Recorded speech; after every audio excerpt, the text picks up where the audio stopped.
já de frio, mas não tão frio. Eu cheguei lá, tava 11 graus, cara. Meu Deus. Frio, e eu não levei nada de frio, assim, para aguentar.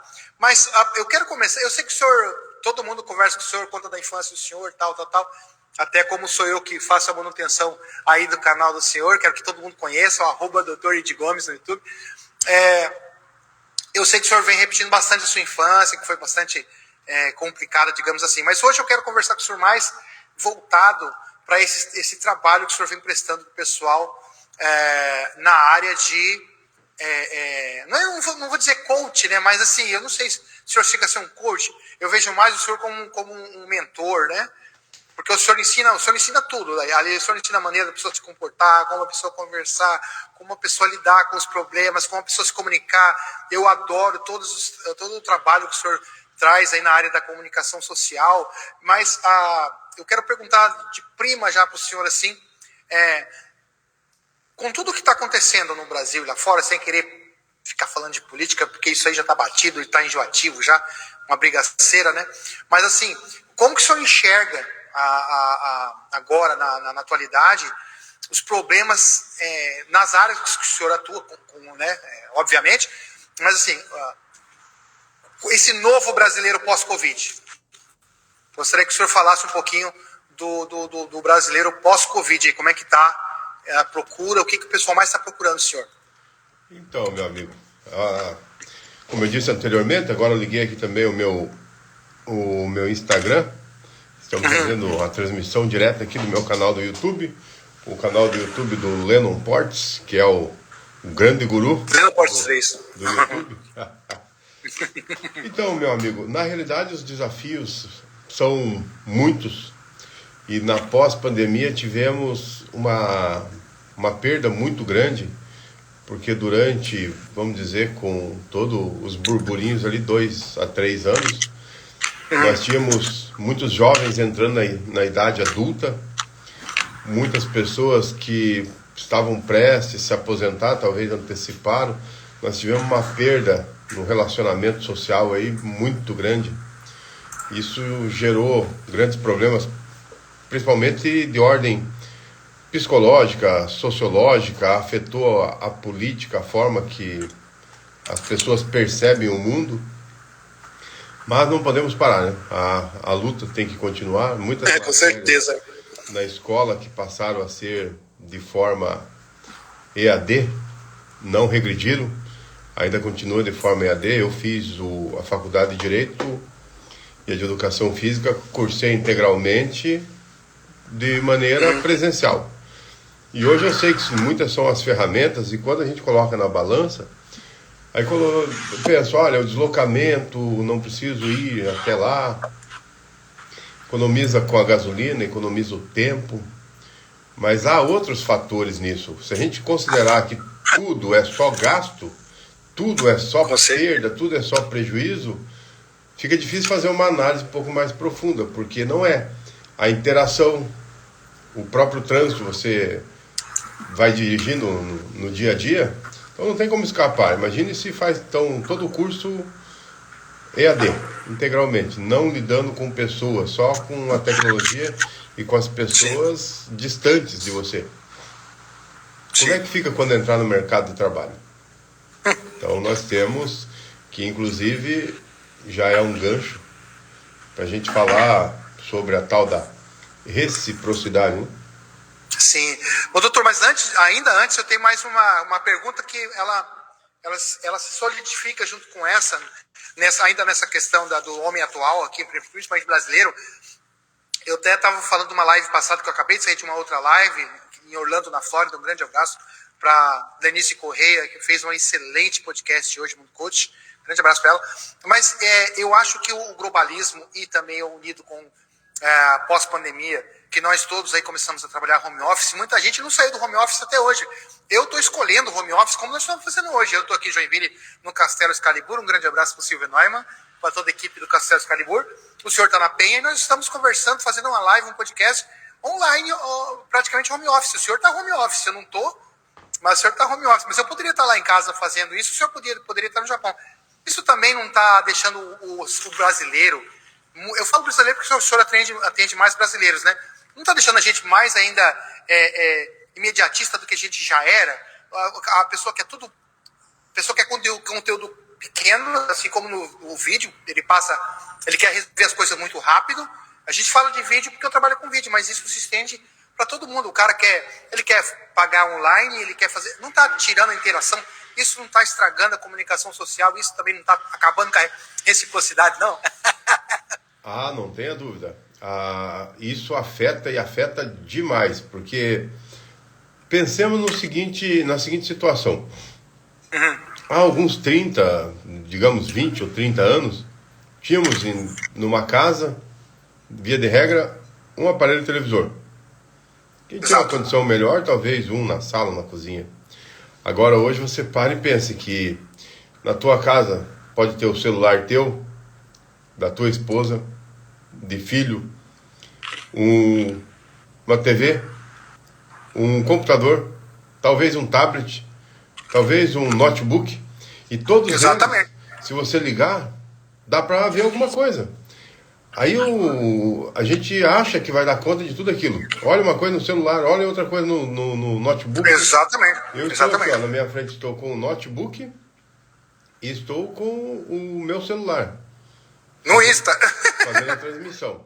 Aí tem mais celulares em casa e daqui a pouco a pessoa fala, você viu isso? Você viu aquilo? E vai tirando o foco. Então, o mundo da tecnologia aumentou o nosso alcance de maneira linear, mas atrapalhou um pouco em questão de profundidade. A gente já não tem mais tempo de se aprofundar em nada, porque quando você está fechando o raciocínio, você já é bombardeado com uma outra ideia. E daí você acha que aquela ideia é tão mais interessante. Tanto é que os gatilhos da retenção e da atenção na rede social é de 3 a 5 segundos. Quase Exatamente. não, 3 segundos. Então olha o tempo que você tem que desprender, né? O mínimo que você tem, o máximo, né, 3 segundos, mas o mínimo que você tem que aprender é utilizar isso ao teu favor. Então você vê que fica tudo muito superficial. E daí quem gosta de mergulhar também tem a parte boa, não é só a parte ruim. O cara consegue fazer o que ele quiser, ele consegue se transformar através da cultura, do ensinamento, da educação, do material gratuito. Eu sou viciado em teses de mestrado Sim. e doutorado.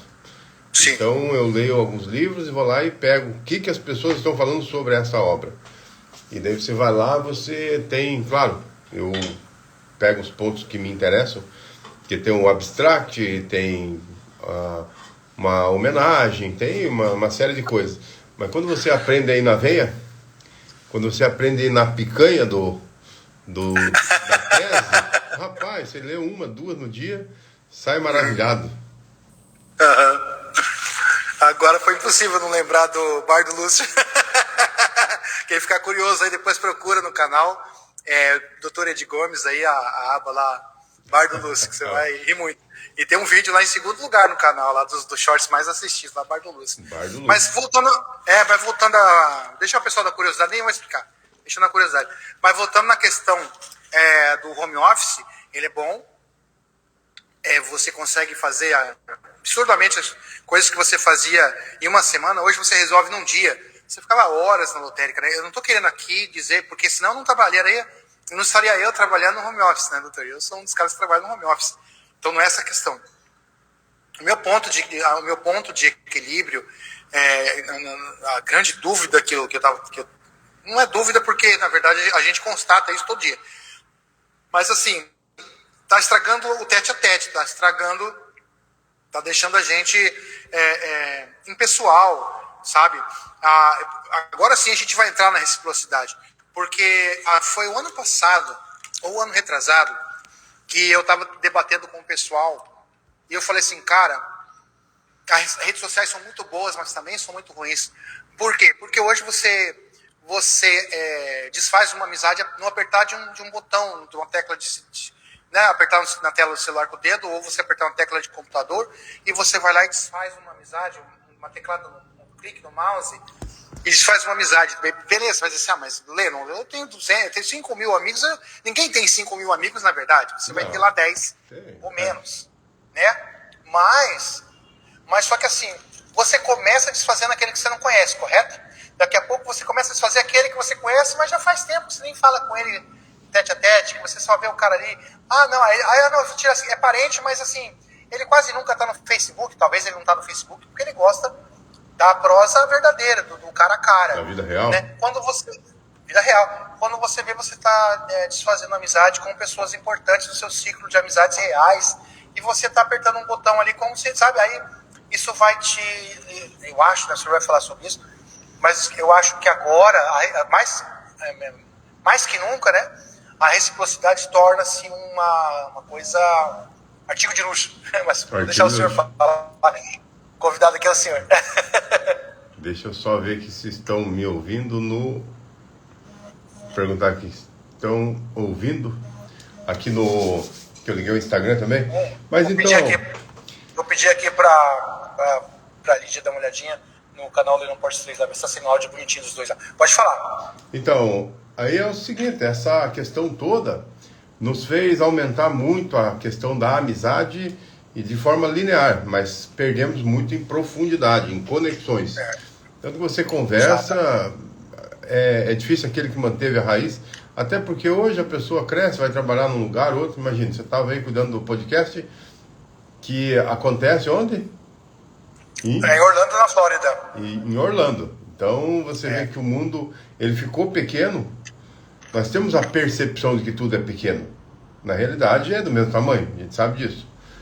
Com o aprimoramento de algumas ferramentas tecnológicas, encurtou. A gente consegue. O grande problema é que não dá só para ganhar. Então você, ao mesmo tempo que se conecta com quem está muito longe, você não tem como multiplicar o teu tempo, você às vezes se desconecta daqueles que estão muito perto. O meu áudio também, tá?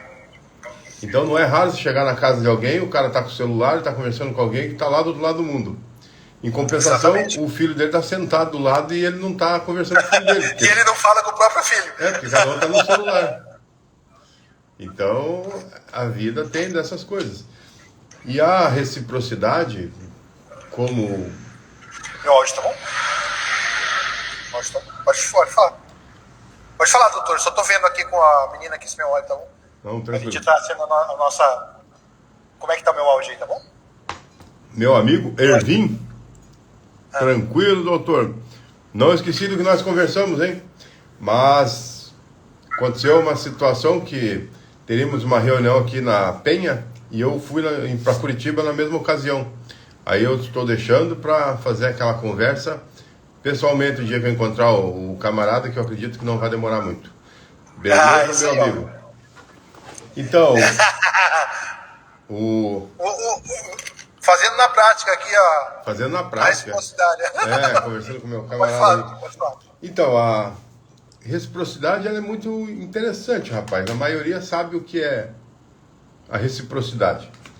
Sob o olhar do kantismo, sobre o olhar de Kant, dentro da filosofia, a reciprocidade ela trabalha entre dois elementos, que eles podem ser elementos que se complementam ou que se interagem. Por exemplo, um casamento. É um que casou com o outro, é o outro que casou com um. Uma complementação, uma interação, e há então uma reciprocidade. Não tem como casar se o outro não casar também. Com certeza. O beijo na boca, né? Normalmente, não tem como beijar a boca do outro se o outro não fornecer a boca, a não sei que tenha roubado esse beijo, né? E por que isso é muito interessante? Porque eu estava lembrando, não é do Bar do Lúcio, mas eu estou lembrando de uma situação tá certo, de reciprocidade. Uma certa vez, faz muito tempo, eu era ainda jovem, eu fui na inauguração de um bar. Tinha um espaço com mesa de sinuca, com pebolim. Sim. E eu não me recordo se era esse dinheiro que a gente já usa até hoje. Molecada mais nova só lembra desse, né? Ou se for no museu do dinheiro, vai ver outras coisas que a gente conheceu. Aí eu tinha uma nota no bolso. Para simplificar a vida, digamos que fosse o 10 reais.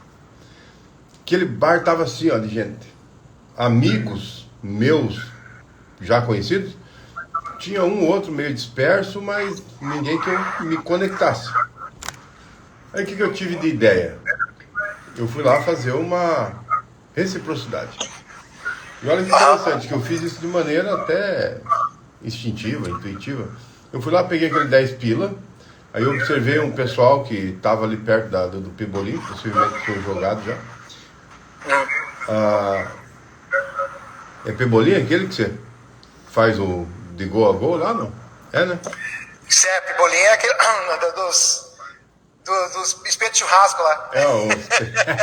Parece que tá fazendo um assado. Aí eu peguei aquele pila, fui lá, olhei, observei qual cerveja aquele pessoal estava tomando, peguei uma garrafa daquela e peguei 3 fichas de Pebolim. Aí eu cheguei igual eu tô olhando pra você, falei só, meu amigo, pega ali, ó, bacana de jogar esse troço aqui é em 4 pessoas. E peguei aquela cerveja, fui lá, botei um pouco no copo de cada um. Aí fui lá, daí a gente dava uma bitoca e pá, jogava. Eu não lembro quem ganhou, não me lembro quem perdeu. No fundo todo mundo ganhou e ninguém perdeu. Foi bom. Mas o senhor sabe que nem todo mundo vai ganhar, se você perder ou ganhar, ninguém vai ganhar, todo mundo vai perder. Todo mundo vai perder, mais ou menos. Aí eu peguei ali, abasteci a galera com a cerveja, coloquei lá a fichinha e a gente jogou. Pá, e daqui a pouco mais uma fichinha, né? Eram 3. Aí acabou. Aí eu tomei meu último gole, bem tranquilo. E isso também é um gatilho, o da tranquilidade. Você transfere que está sob controle, está tudo tranquilo. Aí eu falei, pessoal, foi uma satisfação, agradeço por ter me ajudado a brincar. Certamente tornou minha noite um pouco mais tranquila, um pouco mais agradável. Mas a vida de pobre é desse jeito, eu não tenho mais dinheiro, então já estou vazando. Ah, rapaz, um daqueles falou assim, não, você tá louco, agora é minha vez, deixa que eu vou lá. Aí um foi lá, pegou a cerveja mais 3 fichas, e eu sei que as rodadas foram acontecendo sucessivamente. Deve ter gente preocupada com como é que tava o painel lá, os gols lá, como é que foi. Pode mentir, ninguém tava lá mesmo. O placar, rapaz, eu nem lembro o placar, né? Como eu te disse, naquele dia todo mundo ganhou. E o resumo da ópera é que eu fui embora de madrugada, quase quando estava fechando, com apenas aquela mixaria no bolso. Por quê? Esse é um dos gatilhos mais poderosos que existe, que é o gatilho da reciprocidade.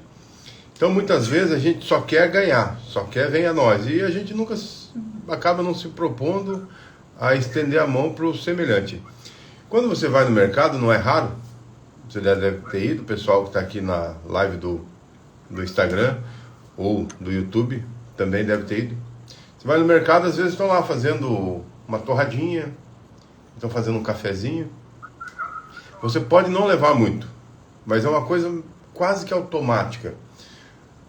Aí é preciso fazer uma abordagem um pouco mais extensa para explicar que nós somos seres sociais. E lá no livro Psicologia das Massas, o Freud aborda muito legal isso, dizendo que o todo é mais importante do que uma parte. Ou seja, a humanidade em si é mais importante do que você como indivíduo. E o teu cérebro é tão inteligente com isso, ele sabe tanto mais do que a tua própria consciência, que de maneira inconsciente você tende a abrir mão dos teus valores pessoais em prol da massa. Exemplo disso quando você vai assistir um jogo de futebol. Pare e pense, se o cara torce para determinado time, ele vai lá assistir aquele jogo. Aí ele fala assim, nossa, eu tô com muito dinheiro, fiquei milionário, ganhei na Mega, sei lá, vou fechar esse estádio. Só eu vou assistir o jogo aqui. Qual que é o grau de satisfação e emoção para esse indivíduo? É muito baixo. Mesma coisa o teu cantor preferido. Ah, tem uma música preferida. Eu, se ganhar na Mega também, vou lá contratar o show do cara, vou ficar só eu sentado numa banqueta, olhando lá no palco o caboclo cantando. Então você vê que não faz sentido. E o mercado sabe. Eu preciso dar um exemplo verdadeiro de um grande amigo meu, eu já posso. Bom, não vou falar o nome dele, porque primeiro que eu não lembro mais o nome dele. Mas há mais ou menos uns 20 e poucos anos atrás, eu tô há 25 aqui em Joinville, Santa Catarina, né? Então deve estar fazendo mais ou menos uns 28 anos atrás. Ele ganhou na antiga, não sei se ainda existe, Loto. Acho que não sei, acho que não existe mais Loto. Também não. Ele ganhou na quina, ele ganhou na quina da Loto. Ele ganhou um dinheiro legal. Ele comprou uma Ferrari, ele ganhou muita grana. Ele comprou uma chácara pro pai dele. Chácara não, uma chacrona, quase fazenda. Pro pai dele, ele comprou uma casa boa. Só que aí ele começou a fechar a casa das primas só pra ele. E no começo, ele fechava uma vez por mês, casa das primas, tá entendendo, né? Só ele usufruía lá. Depois ele começou a fechar mais, dali a pouco ele tava, fim da história. Ele conseguiu torrar toda a grana dele, porque ele não montou nada. Um tempo depois a gente se encontrou, perguntei pra ele cadê a Ferrari, que ele tava andando de bicicleta. Ele falou, cara, eu contraí tanta dívida, tive que vender a Ferrari, antes que a galera ria, né, que no Brasil não dá pra ter Ferrari, mas ele tinha uma Ferrari, mas não era essas Ferrari baixinha. Ele comprou um carro da Ferrari mais simples e tal, roda alta, era um carro feio, carro antigo, era uma Ferrari antiga, mas isso há 28 anos atrás. Ele ficou muito famoso, talvez não seja a Ferrari, porque, né, a gente não sabe, né, ele apareceu com um carro lá com o logo da Ferrari. Ele comprou um Impala, o senhor lembra do Impala? Impala. Não, acho que era um Impala, é igual o carro do Batman. Lembro disso. É Impala, né? Tamo velho. Impala. Ele era bem grande. E então ele começou a vender tudo que ele comprou, porque o dinheiro mesmo, ele acabou com o dinheiro, ele torrou todo o dinheiro. E ele começou a contrair muita dívida, entendeu? E aí só sobrou, ele falou pra mim, só sobrou a casa que ele tinha comprado e a chácara do pai dele. Tudo que ele comprou pro pai dele, engraçado isso, né? Tudo que ele comprou pro pai dele, o pai dele manteve. E ele não conseguiu, só ficou com a casa, os carros ele vendeu tudo ele ficou endividado. Pode continuar. Nesse caso não teve reciprocidade, o dinheiro só foi e não voltou. Talvez teve reciprocidade, ele ganhou, veio de graça e voltou de graça. A reciprocidade foi que as primas lá, acho que nunca mais olharam pra cara dele, né? Então, rapaz, aí a gente tem isso já de maneira instintiva de saber que o todo é mais importante do que nós, do que o indivíduo. E isso em momentos de necessidade, em momentos de piloto automático, acaba acontecendo você abrir mão do teu conjunto de valor. Você não vai...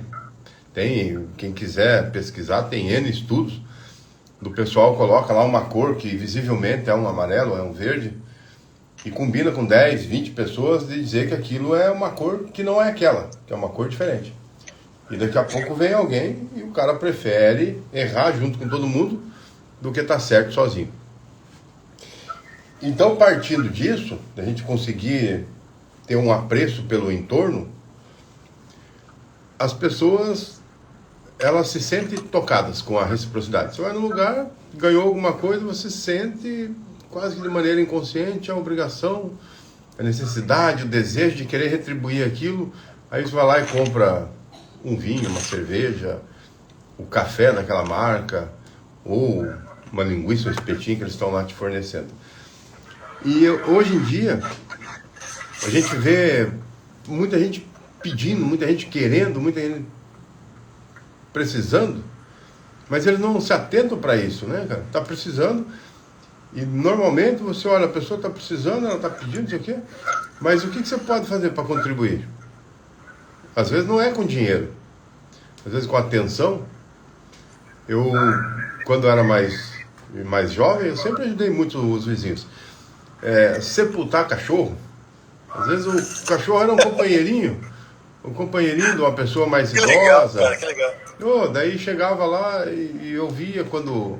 que eu passava na casa, tudo que é vizinho, né? Eu quase que era um desses vira-lata. Aí passava na casa de outro. O cachorro não tá bem, não sei o quê. Daí tava cuidando, então eu sempre ficava sabendo, não aguentou. E moravam-se em terrenos grandes. Me lembro que era diferente de hoje, que é um caixotinho empilhado em cima do outro, até onde a engenharia consegue subir. E daí eles falavam, pois é, agora vou ter que dar um fim digno. Fala, deixa comigo. Ia lá, um idoso, uma idosa, isso na comunidade, ia lá, fazia um buraco, perguntava como é que eles queriam que fizessem, ia lá e fazia um velório. um sepultamento bem bacaninha, e isso dava uma contraprestação. Ganhava uma roupinha que não servia para mim, servia para meus irmãos, ganhava alguma coisa para comer, não raro, algum dinheirinho, e sempre... Um abraço pro Andy aí, Andy, boa noite, obrigado pela presença aí. Quem? Pode falar. O Andy Games é um amigo meu aí, youtuber grande, hein? Youtuber grande assistindo a gente aí. Um abraço pra ele. Fala, Andy. Grande abraço. Aí pro Rio. É o Rio Grande do Sul? Tá frio lá? Na verdade, eu não sei, Andy, se puder falar, eu não sei, não lembro mais onde que o Andy... Eu vou chutar que o Andy ou é de São Paulo ou é do Rio de Janeiro, eu não lembro. Pode continuar, se ele falar aí a gente responde. Boa noite, minha amiga Keila Bozani. Aí, ó, rapaz, Curitiba em peso. Tá muito frio, ninguém consegue dormir, então pra live. Convida esse povo pra vir no seu canal aí, ó, pro pessoal assistir por lá, que aí pode se comunicar melhor. É verdade, ó, quem quiser seguir aí, tá lá no canal, como é que é o nome? DR Ed Gomes? Doutor Ed Gomes, dr.ed Gomes. Doutor... DR não, dr.ed Gomes. Né? Isso. Lá no YouTube. Então, pessoal, aí essa questão é muito interessante, porque você começa a analisar a reciprocidade. Você faz isso desde quando a criança é pequena. Você faz isso no casal, você vai lá e faz uma gentileza para esposa, para namorada. Rio Grande do Sul, doutor. Isso respondeu ele. Rio Grande do Sul. Então, bom frio, dependendo de onde ele está lá, né? Aí você pega e faz uma gentileza. Faz uma gentileza quando chega em casa, fala assim, hoje eu vou fazer uma gentileza de comprar alguma coisa que a pessoa gosta, certeza que vão fazer o mesmo para você. Fala, meu amigo Dr. Armando Caetano Júnior, lá de Curitiba, grande advogado. Então, aí você pega gesto simples. Às vezes eu vou lá no posto de gasolina, a maioria das pessoas estão sempre correndo, mas eu consigo administrar bem, rapaz, o tempo. Eu paro dentro do carro, converso. Quando tá muito calor, eu faço uma gentileza, os caras até sabem. Eu vou lá, compro alguma coisa geladinha pra galera tomar ali na frente. E como contraprestação, sempre que apareço por lá, os caras querem lavar meu carro, então vem cortesia. Pelo menos o vidro, às vezes eu tô com pressa. Não, então calibra o pneu, o vidro, vê se tem aquela aguinha de espirrar no para-brisa. Então a reciprocidade é uma ferramenta social muito importante. E como eu falo sobre o poder da inteligência social, é aquela palavra que está lá na Bíblia, é dando que se recebe. Exatamente. Então quando você é o primeiro a colaborar, você é visto como alguém digno de também receber uma colaboração. E quando você faz isso de maneira intencional, mas de maneira pouco autêntica, e aquilo não faz parte do teu dia a dia, as pessoas captam e não fica legal. Então é muito interessante que tenhamos, de fato, essa... Deixa eu ver se está dando um eco aqui. Estava com um pouquinho de volume ali. Percebi um eco. Então você tem que treinar para você ser essa pessoa. Chegar ali, lembrar sempre de fazer uma gentileza, não esperar ninguém te pedir. A reciprocidade também está do lado ali da proatividade. Rapaz, você viu? Da educação também, né? Hã? E da educação também. Que se espera, né, da pessoa. É o mínimo. A educação é um conjunto de obras. O problema é que a educação hoje ela é vista como algo muito mais de ordem formal. Então você fala assim, curso, formação, educação... e não é, porque a gente pega lá os nossos antepassados, muitas pessoas tiveram pouca oportunidade de estudar, mas foram grandes líderes sociais, grandes exemplos dentro da família. E daí eu sempre que possível abordo bastante essa questão. Falo, olha, principalmente agora, período eleitoral, a reciprocidade. Tem um grande player, acho que já falecido, político lá da década de 80, 70, que ele dizia, ano eleitoral não é ano de plantação, é ano de colheita. Putz. Então a reciprocidade é o quê? Plantou durante muito tempo, agora você pode colher. Se não plantou, sinto muito. Tem uns fenômenos que acontecem. O cara vai lá e ganha. Mas depois... O senhor tem um bannerzinho ali na aba na aba de postagens ali, que era isso, né? Tem gente que como é que era? Tem gente que quer colher o que não plantou, como é que é? Tem um lá, hein? Tem um lá. Tem. Um pensamento do senhor lá a respeito disso, né? Tem pessoa querendo colher o que não plantou, é algo assim. Muita gente querendo colher o que outros plantaram. Eu não me lembro a palavra exata, a frase exata, mas a ideia é mais ou menos essa. Então, se você... Aí, eu estive em Joinville, fui lá na Câmara de Vereadores, conversei com... Vou mandar um abraço aqui. Grande abraço, meu amigo, vereador Salles. Conversei bastante no gabinete desse caboclo lá. Tinha um bolo, caboclo, gente fina, rapaz. Recíproco. Extremamente recíproco. Quando ele entrou na política, ele já estava na vida social há muito tempo. Então não foi difícil ele colher, porque ele já estava plantando há muitos anos. Muito bom, hein? Muito bom. E teve gente que gastou muito e não conseguiu. Mas por quê? Não foi recíproco. Aquilo não faz parte do dia a dia.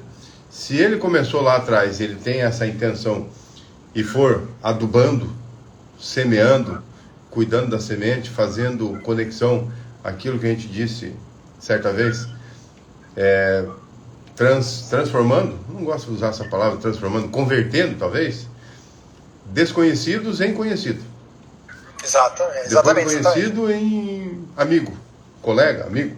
E depois de amigo em eleitor. Aí fica mais fácil. Porque o pessoal está cada dia mais inteligente, rapaz. Eu tenho participado aí do bastidor da política. Você conversa, não é mais aquela coisa de empurrar a goela abaixo. Não, o caboclo é bem referenciado. Ele tem a mídia na mão. Basta ele pesquisar um pouquinho, ele vê dinheiro que é destinado para a saúde que não foi. Enfim, eles questionam bastante. E isso tem que estar preparado. Exatamente, verdade. Aí quando você consegue colocar isso, internalizar para você ser um ser socialmente adequado, porque você quer viver do dinheiro da comunidade. Você quer não, né? Isso vai acontecer. Você vai falar, eu quero trabalhar pelo povo e tal, não sei o quê. Se tirar o salário, tenho certeza que vai diminuir a quantidade de gente querendo ir lá. Vai diminuir, como é que fala? Vai diminuir agressivamente. Vai. Então, aquilo lá... Não, mas sempre tem aquele sujeito altruísta, né? Mas isso aí é pouco, né? Tá ficando raro, né? Não, a minha ideia é ajudar. Tem uns que muito ajudam se sair do cenário. Aí eu peguei normalmente os que ajudam não se candidatam, né? Doutor, essa é que é a grande verdade, né? Mas também, nós não estamos aqui para falar de política, eu volto a dizer. Mas também é impossível porque o ser humano é um ser político e quando você vai na padaria, comprar pão e pede um descontinho, você está sendo um ser político, você está, né? Quando você entra numa discussão, por mais infantil ou sem méritos que ela tenha, é debate. O debate é política e nós somos seres políticos. Eu digo que a política faz parte da tua vida dentro de casa. Se você tem lá o pai e a mãe, é filho único, mas é pai, a mãe e um filho, já rola uma política ali. Chegou na sexta-feira, combina por exemplo, o que a gente podia comer hoje? Alguém vai ter uma tese, uma suposição. Mas assim, poderia ser um sanduíche. Então, já botou ali para votação. É sanduíche ou não? Se o outro falar que não é sanduíche, já mudou. Já tem que dialogar. Não, é sanduíche. Quem vai ter a síntese? Aí o cara levantou a tese. Aí precisa da antítese. Antítese, e depois a síntese.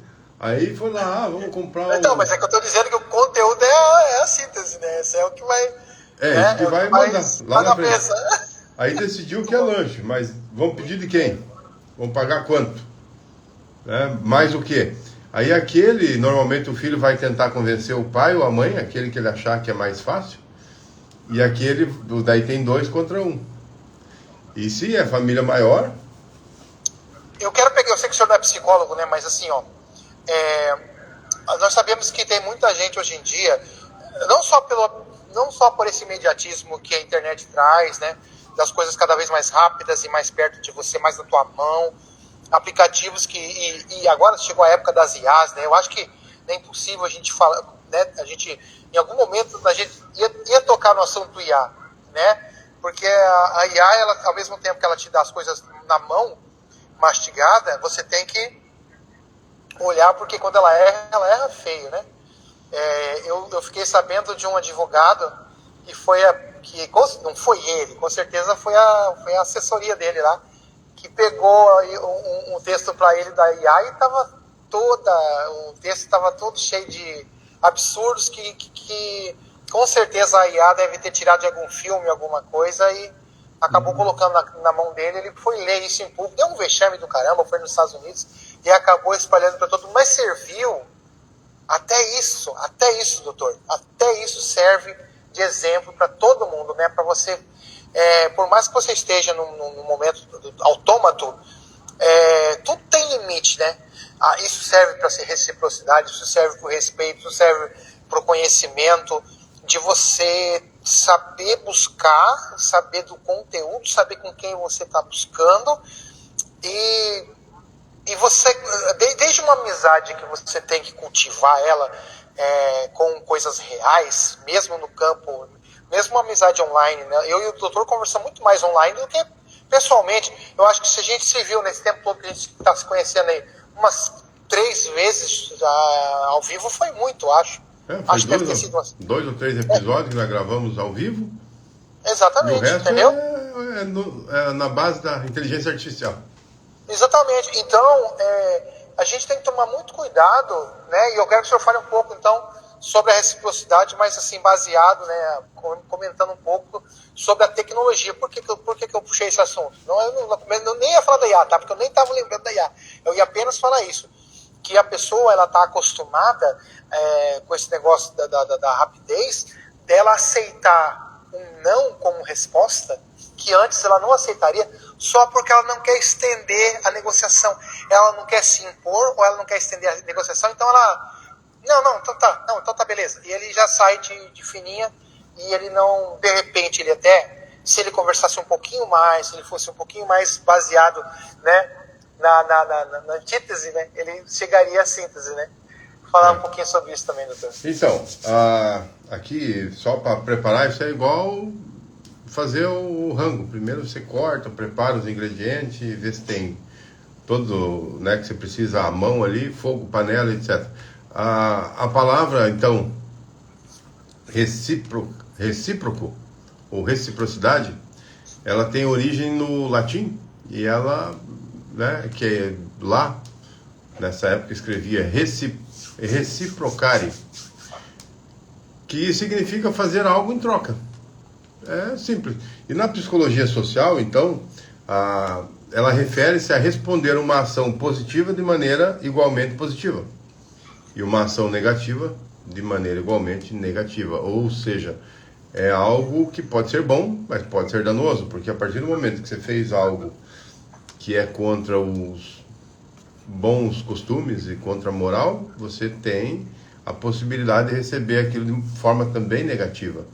Isso é ruim. E quando você não é autêntico, você está fazendo aquilo com interesse, e a pessoa capta que o interesse não é um interesse nobre, não é interesse realmente de colaborar, então você acaba perdendo efeito, fica até uma coisa chata, né, cara? Fica uma coisa ali, pô, tá querendo enganar quem? Fica muito chato. Então, aqui falando, eu vou falar sobre a IA, mas só então, pegando novamente, porque vai entrando gente, saindo gente. Então, ali na visão de Kant, se trata, porém, de 2 elementos. Pode ser 2 pessoas, 2 situações que elas são complementares ou são interativas. Uma depende da outra. E essa reciprocidade, então, é um gatilho muito utilizado. Você vai na inauguração de um supermercado, de alguma coisa, vão lá, colocam uma pipoquinha, alguma coisa para te agradar, um brinquedinho para criança, reciprocidade. Você já sente desejo de retribuir, de ser recíproco, e o mercado... Já se sente em casa, já se sente em casa. Já se sente em casa. Com relação à IA, é como se você tivesse uma mão de obra à tua disposição. Uma mão de obra muito bem qualificada, mas que você tem que ser um bom líder e principalmente um revisor.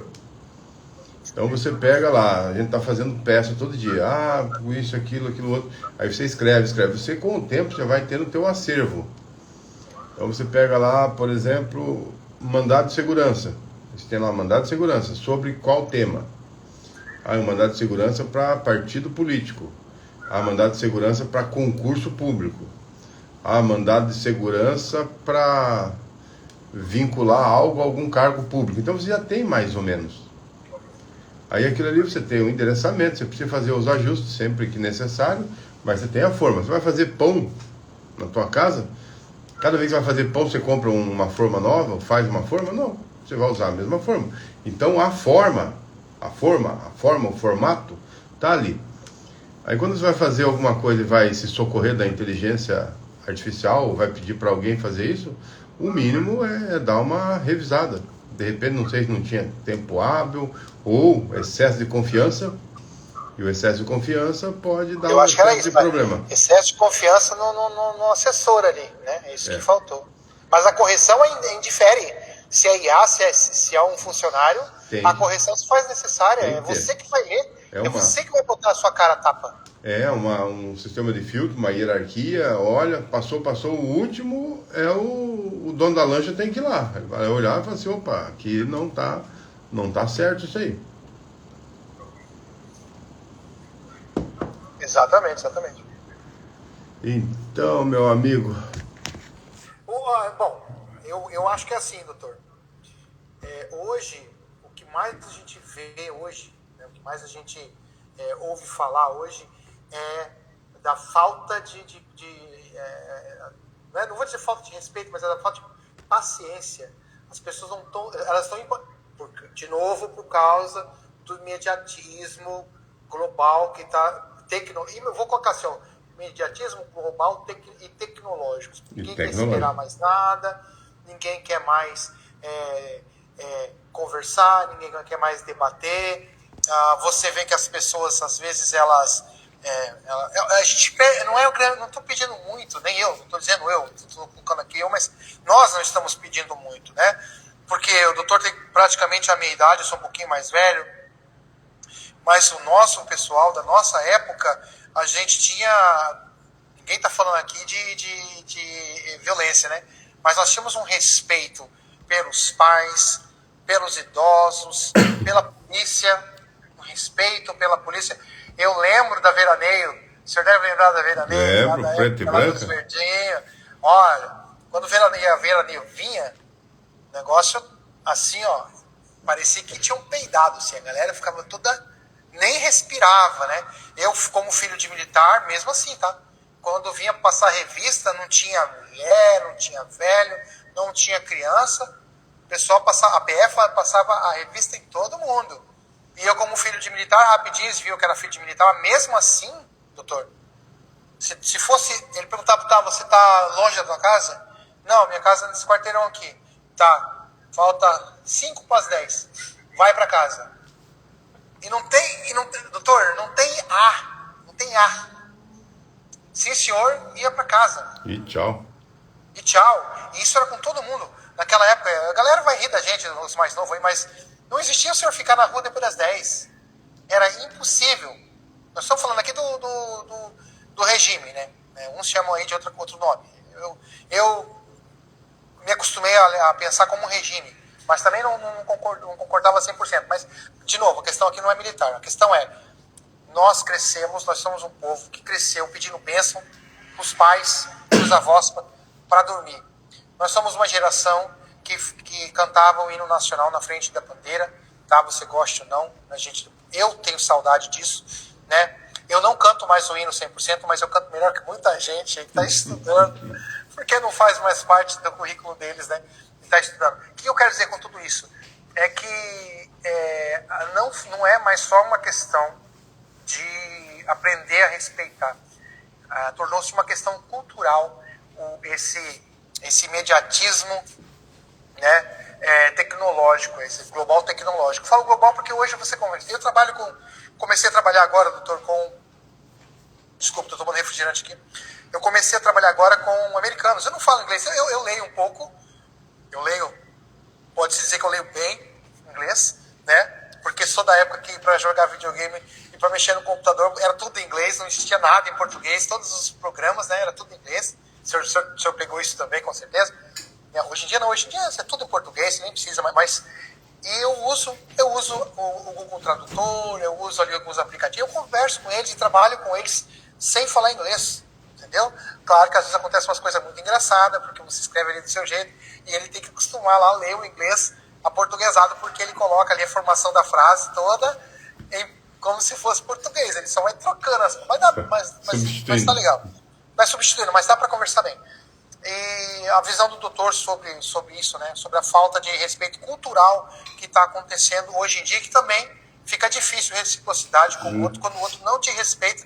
E pior, doutor, quando o outro acha que essa falta de respeito é normal, tá tudo certo, entendeu? Eu não preciso te respeitar.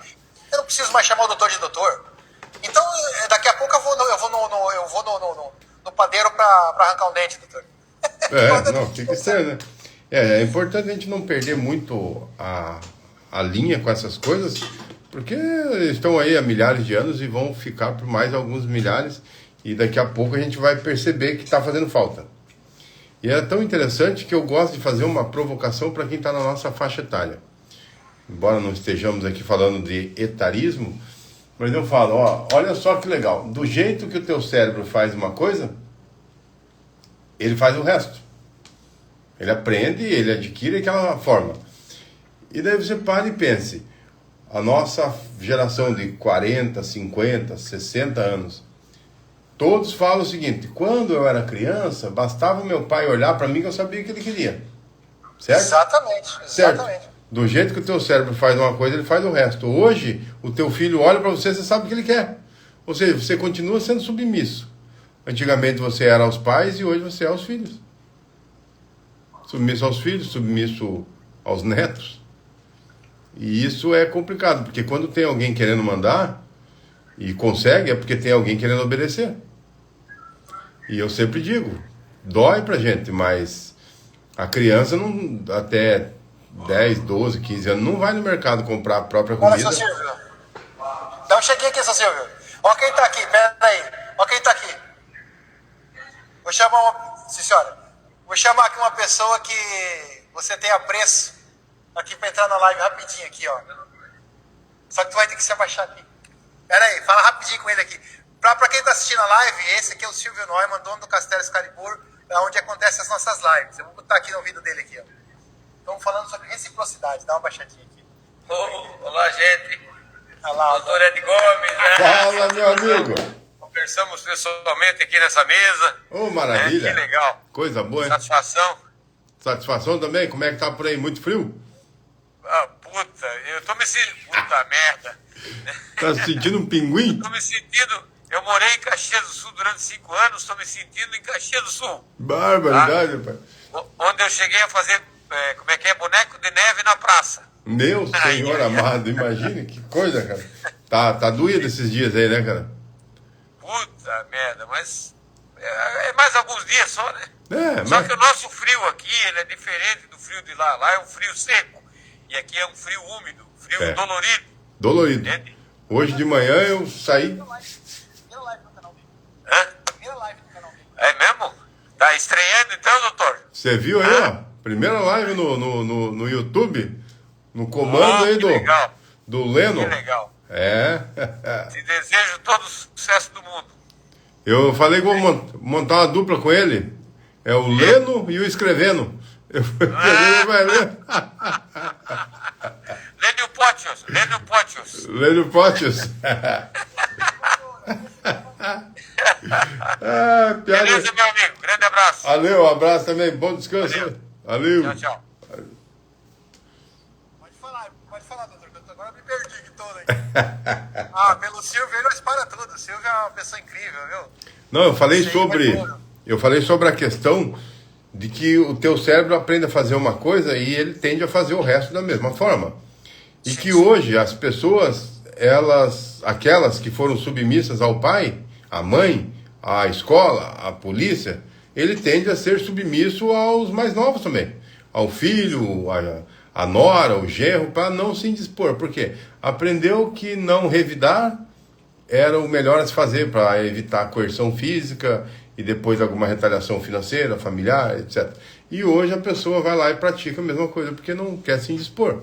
E quando tem um querendo mandar, tem outro normalmente querendo obedecer. E é a mesma situação que a gente fala, então, da reciprocidade. Exatamente. Boa noite, meu amigo. Luiz Adelmo, grande abraço.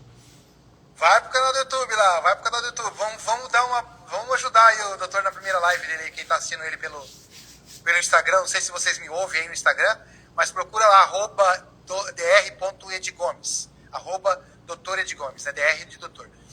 Doutor, a gente tá assim, chegando já no finalzinho da live, né? Eu quero mais uma vez deixar um grande abraço para todo o pessoal aqui do canal Lendo Portes 3, agradecer muito vocês pelo apoio que vocês me deram na live que eu fiz Dia dos Pais, doutor Ed Gomes, junto com o professor Fabrício Pereira. Nós falamos durante 3 horas sobre o povo hebreu, da época lá de José do Egito até Benjamin Netanyahu.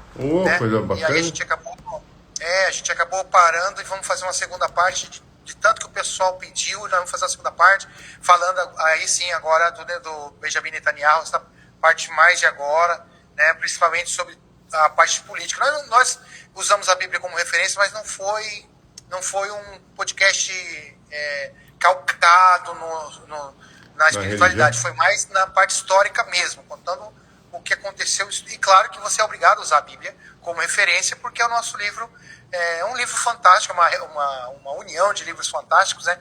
Mas eu não vou falar sobre isso aqui, que aqui o assunto é outro, né? Mas quem ficou curioso, dá uma assistida na última live de domingo passado, Lendo Portes Fala com o professor Fabrício Pereira. Mas, doutor, só para a gente começar a partir para o final, eu queria que o senhor desse uma pegadinha rápida sobre os 7 P's. Eu sei que o senhor já está até cansado tanto de falar isso, mas é que eu acho fantástico, acho mesmo de todo o meu coração, fantástico essa maneira que o senhor tem de trazer, né? O senhor sintetizou vários estudos do senhor nos 7 P's e também no cérebro trino, né? Que o senhor traz quase que como um dogma, já virou um dogma, né? Isso é fantástico. E para finalizar a nossa live também, eu quero que o senhor convide o pessoal para estar procurando aí os cursos que o senhor dá nas palestras. Gente, ele faz, não sei se meu áudio tá bom, ele parece tão baixinho. Essas palestras aí que o senhor vem fazendo, né? Como que faz para ter o senhor, né, no evento? Se o senhor faz palestra em evento, em escola, enfim, pode